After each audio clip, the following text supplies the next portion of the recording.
Hello guys! Hello Aries! Welcome dito sa aking channel, Kapalaran 888. Welcome! Alamin natin kung anong messages, vibration, gabay energy para sa lahat. This is general reading. Tingnan natin Aries kung anong message ang para sa'yo. Okay, 48, 8, 9, 10, 11, 12. 12 is 3. Angel of Balance. Okay Aries.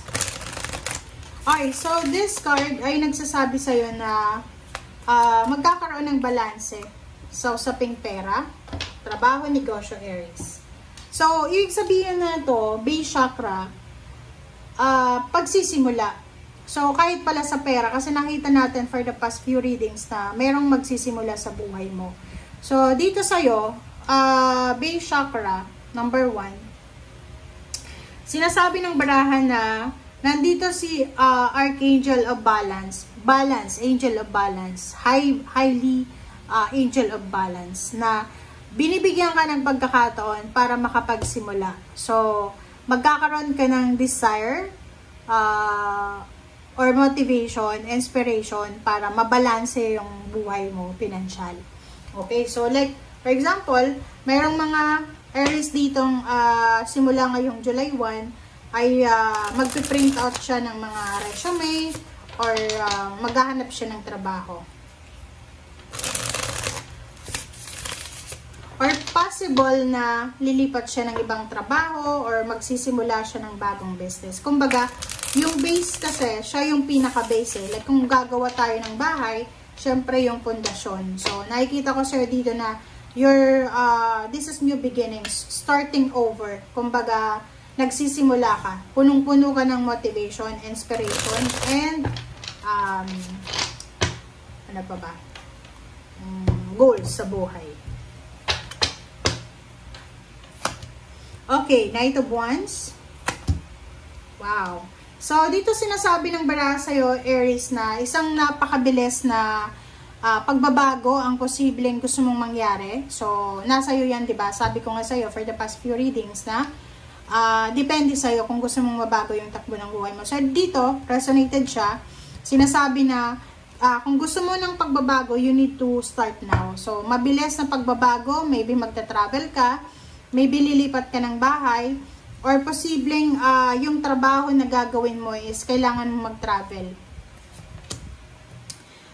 King of Cups, sinasabi ng baraha sa'yo dito na kung saan ka man papunta, Aries, or kung saan ka man lilipat, or kung saan ka man magsisimula, eto ay magdadala sa'yo, Aries, ng sobrang peace and harmony. Kumbaga, etong sisimulan mo ay siyang magiging dahilan para maging kalmado yung buhay mo, lalo na sa pera and emosyon.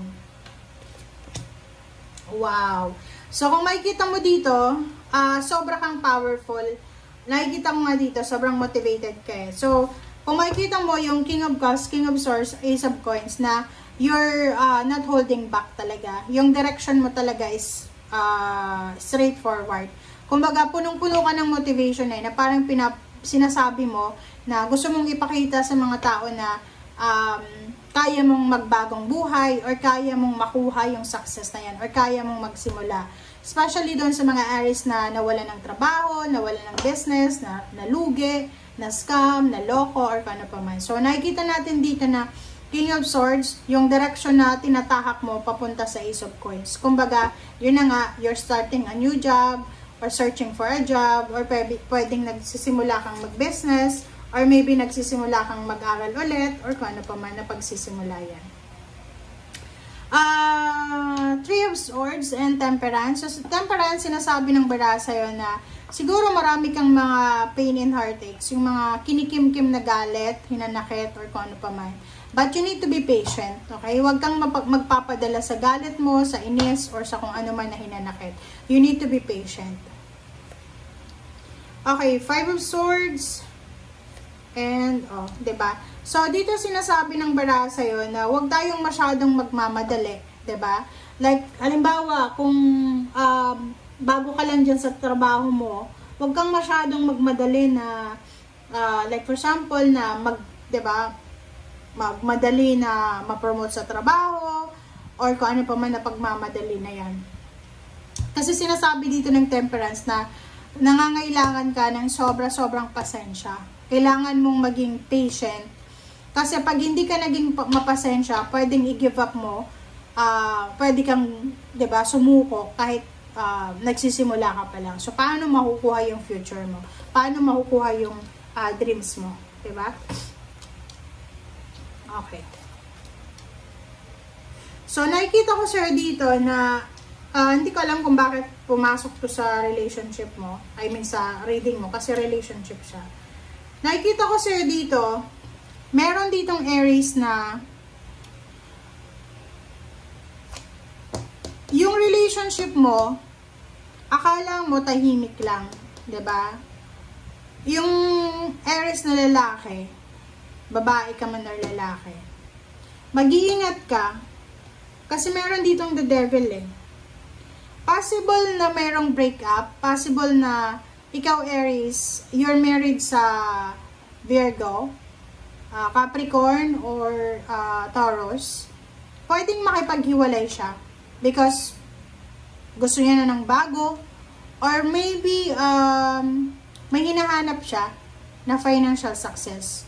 So, nakikita ko dito, isa sa mga rason kung bakit ka sobrang magiging motivated na maghanap ng trabaho, kumita ng malaki, it's because of your relationship.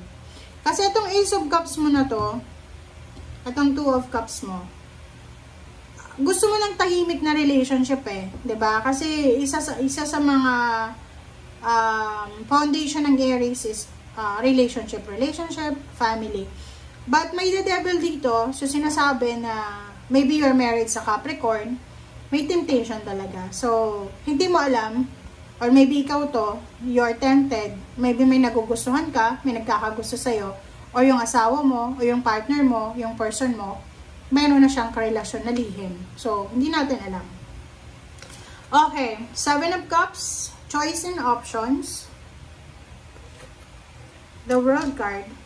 O, diba? So, sabi sa'yo dito, Aries, ng baraha, na sa usaping trabaho, negosyo, sinasabi ng baraha na kung gusto mo daw ng talagang total balance sa pera, you need to decide. You have choice and option.